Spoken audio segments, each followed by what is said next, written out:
Hi everyone, it's Rob Cosman from sellingforthebeach.com. And in this video, we're going to talk about some shoes. So over the past month or so, I've been working on a new course that's about how to sell shoes on Amazon. I'm not talking like the fancy, hard to find Jordans, you know, the shoe drops and the hype beast stuff, but I'm talking more like old man comfy shoes, sneakers, boots, that kind of thing. Okay. What I found is a lot of people, first of all, don't understand shoe selling and they're intimidated, which is great because I can teach you. But the big objection and the worry that I hear so much is everybody's worried about the return rates of shoes. And they get really nervous about that. So are the returns really high? Shoes are so expensive. The return rates could really hurt. 15, 20% return rates, that seems crazy. So what I'm doing is I want to show you a clip from one of the training videos in the course, but just this is half of the clip. But it's really important because I want to take you through and make sure that you understand two different things: return rates, and then another thing that I call return damage rates. Okay, because a lot of shoes, when they get returned and the way we prep them and how we send them to Amazon, they can go back to Amazon, a customer can return it, and they can go back into your sellable inventory. They're fine, they put it back out, it's available for sale. Great. That is a big difference than return damages, where the shoe goes back and then it goes to an unsellable condition and then you've got to remove it and fix the box or whatever. But that's a big difference because, you think about like toys or Lego or electronics, like when people open it and take the packaging apart, they, decide they don't want it and try to put it back. They're never putting that package back together correctly. So when that goes back to Amazon, pretty much always it's going to be an unfulfillable and you got to remove it and then figure out what to do. Can I resell it? Do I just junk it? Okay. Massive, massive difference. So we need to understand that, but then I also want to make sure that you understand the different fees that are associated with the return, which can add up because there's 3 different ones, and I'll walk you through it and I show my math and I give you a nice example. But guess what? Spoiler alert, it's not as bad as you think because there's the law of averages and when you're spreading it out, but I'm going to walk through all that, okay? So hopefully, this will get you more comfortable with selling shoes, take away one of the big objections, and depending on when you're watching this video, maybe you join the wait list to get on my course, or if it's a week or 2 from now when I launch this, the course will be out and you can grab it. But in the meantime, make sure you grab my book on Amazon. It's on Amazon from the beach. But let's just jump in straight away to the video, and I'm going to walk through, here's all the return rates, and show you some math so that you can kind of wrap your head around what it really costs for return and how you factor that into your margins when you're sourcing new products, such as shoes. Hi everyone, it's Rob Cosman, and now we are going to talk about shoe fees, margins, profits, what I like. We're going to talk about return rates. I'm going to dispel all these myths. Well, not myths, but I'm going to calm everybody down who is so concerned about the return rate of shoes. Same with clothing, but any of that, especially shoes. And we're going to do some math. So I'm filming this first thing in the morning because there's math, and don't worry, I'll show my work so everybody can see and you can pause it and follow through what I'm doing. But I want to it's really important to walk through kind of the margins and stuff I look at, but also making sure that you understand, the cost of returns and why it's, important to understand that, and then how to factor that into your margins and fees. Okay. So the first thing is we want to balance how long we're going to hold a shoe, like anything. It doesn't matter if it's a shoe or a toy or whatever. There's a balance to me, and it's the longer it takes to sell, the more absolute ROI profit. I want to make more money on it. If I can sell it really quick, it's not going to sit in Amazon very long, and low risk of return, then I'm willing to take a little less profit just because I know it's going to turn over quickly. It'll help my IPI scores and all that jazz. But if it's going to take longer to sell, like if it's a boot, like that might be a little more difficult, like a fashion boot or something, and it might take me, a couple months to sell it, then, I don't want to be making $20. I don't want to be making 100%, 200% ROI. I want to pay like $50 and sell it for like $250. I want to make good money to do that. So as you always go through, when you evaluate, and I'll show you some examples, when you evaluate what type of shoe you're going to buy and the sales rank and how quickly, you think you can turn it and the likelihood of a return or absolute damages as opposed to just a return and then being resold, all those we want to kind of factor into, okay, what ROI do I want, and what absolute profit, do I need to make to get it done? Okay. So let's look at shoe fees, margins, and profits. Okay. Yes, we all know shoes have a higher return rate, and we need to factor that in as you're doing your calculations and your costs. Same thing if you're sending it to a prep center and you're paying someone to prep it, we need to factor those fees in. The good thing about returns with shoes, and you've seen this in the prep videos and how we prep them, we're putting them in, we're putting a rubber band around it.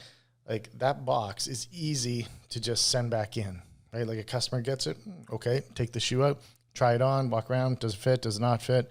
Okay, if it doesn't fit, they can, they should be able to put it back in very easily, put it down, put the elastic band on, like it should all just be there, and then send it back in. So the good thing is a lot of the shoes that actually do get returned are going to go right back into saleable inventory and can go back out and be resold again without the damage. If you think about like an electronic or a toy that's like in a box and the box is sealed, or maybe it's like one of those plastic clamshells or something, like once it's open, the customer is not putting that thing back. Like think about like a record player or something where you've got like pieces of styrofoam and you're taking it out and unpacking it. Like once a customer takes that out, good luck them ever trying to get that back in the correct way. And even if they did get it reasonably close, that's not going to be able to go back in. That's going to end up being a removal and damaged, and then you're going to have to get a claim.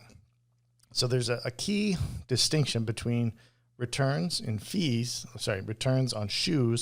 and returns on basically everything else, right? Like, you get a box of Lego returned. Like the box is damaged, I can't sell it as new. The box is opened.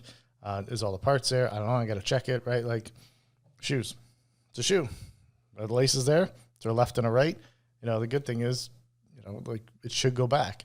The ones that tend to not get back in your inventory, I find, are usually ones that are like really damaged, or the customer tries to pull a scam and, like they return, their old boots instead of the new ones. Yes, that will happen. And, you open up cases and get reimbursed, but, thankfully it doesn't happen that often. Or somebody takes out, they buy a pair of cleats and wear it for a game and don't like it, put it back in. Yeah, sometimes people are jerks. But the thing is also Amazon makes it so easy to return the shoes for a customer that it creates less friction for them to purchase it. If they know that they can return it easily, they're willing to take that risk, and then hence we sell more shoes. Okay. Now, most shoes are going to go back in inventory. Great. Then they can go back out again. But when that shoe comes back, it's still going to cost us, and there's a number of different fees, and I want to make sure that we understand all of them. Okay. Now, I'm only doing FBA. I don't do fulfilled by merchant. So when we sell that item, we don't get back the FBA fee on the purchase. Okay, so that's the fee, that the pick and pack fee, the fee that, the worker goes, picks it, puts it in, ships it out. We don't get that fee back. We're going to get the referral fee, which is a percentage of the sale. That gets refunded to us, but we don't get the FBA fee. So that's the first one. Second, they're also going to charge a refund admin fee, and this is a fee for issuing the refund. Yeah. And then there's a returns processing fee, which is based on the size of the item.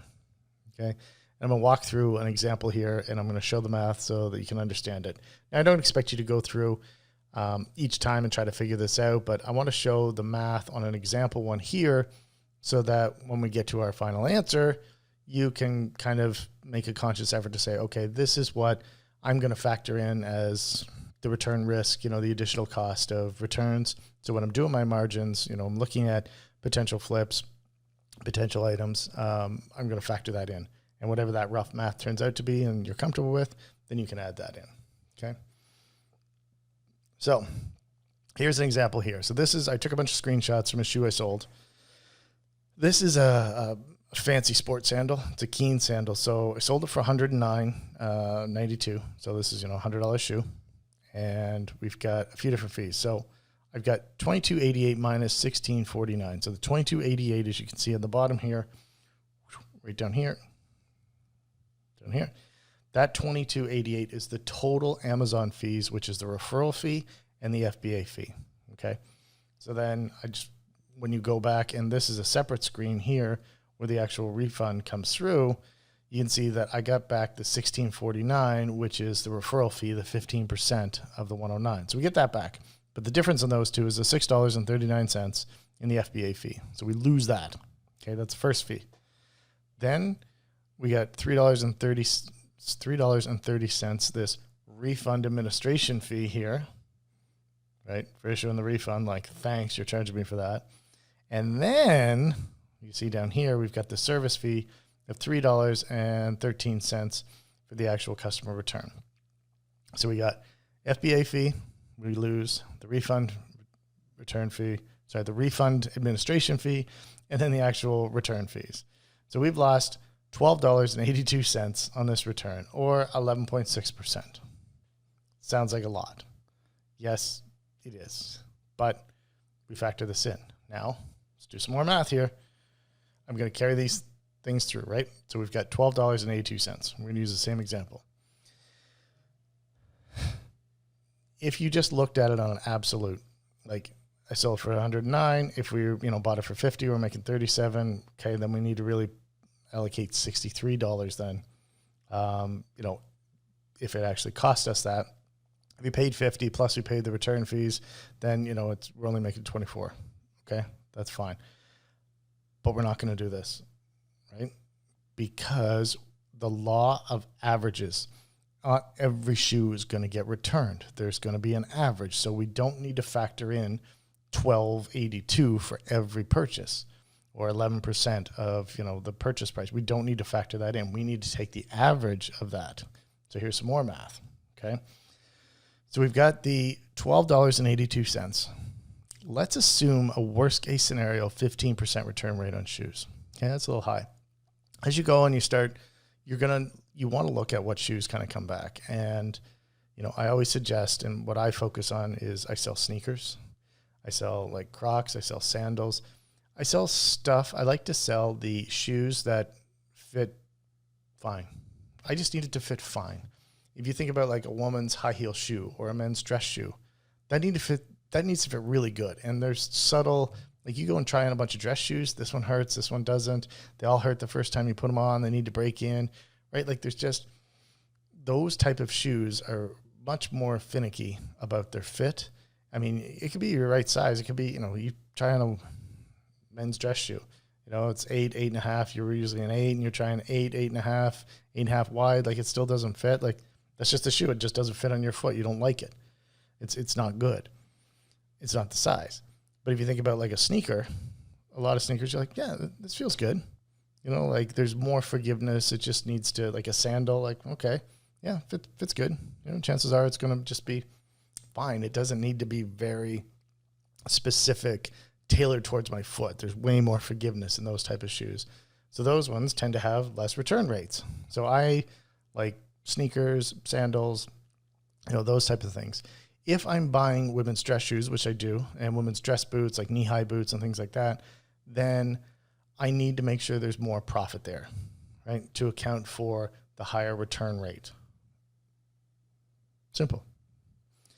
So let's take this example. Let's assume a worst case 15%. Just on average, this is what you're going to do. And that's high. It should be lower than that, but let's just say. So $12.82 times 15%. That's our return rate. Math kind of works. I double checked all this.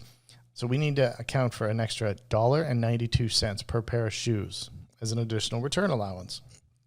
So this quick math, I'll just say $2. So if I looked at something and I was going to buy it, for $50, and then I'm doing the 109, okay, 37. Well, I just add another $2 on my buy cost. Okay. Maybe I have to add $2, 250 cents, $3 on my prep fees. Okay. We should be doing that. So whatever your prep fees are, add another couple dollars for return allowance. So an extra $2 a shoe, it's not that big of a deal, right? Like you got to allocate a few dollars for prep anyways. That's a lot better than $13 per shoe. It's the law of averages. And that's just your cost. But the good thing is, again, most of it is going to go right back into inventory and go get sold out again, as opposed to a Lego set, the toy, or the electronics, that when it gets returned, it's probably going unfulfillable. And that has to be removed, and you're taking that home. And chances are it's damaged, and you can't resell it as new or anything like this. Those shoes get boxed back up, sent back out. They're sold as new. Same thing. Let's look at a couple examples. So I'm going to take you through a few different. Okay, there you go. I'm going to stop the video right there. It goes on. I go through some examples of low, medium, high types of shoes and I expect for margins and things, but this is all I'm going to share with you today. Hopefully that'll dispel some myths and, just understand that the cost of shoes, the cost of returns isn't that bad. It's really just averaging it out. So if you factor in a few more dollars on each return, you should be just fine. Now, if you want to dig more deeper into selling shoes, my full shoe course, I walk through this and so much more. I've got live sourcing, different sites to go to, how to engage in the brands. I walk through Keepa and shoe variations and so much more. So, I'll post links below on how to get into the course. But, hopefully this solves one of the big hurdles, one of the big objections that people have. Remember, don't forget to like and subscribe.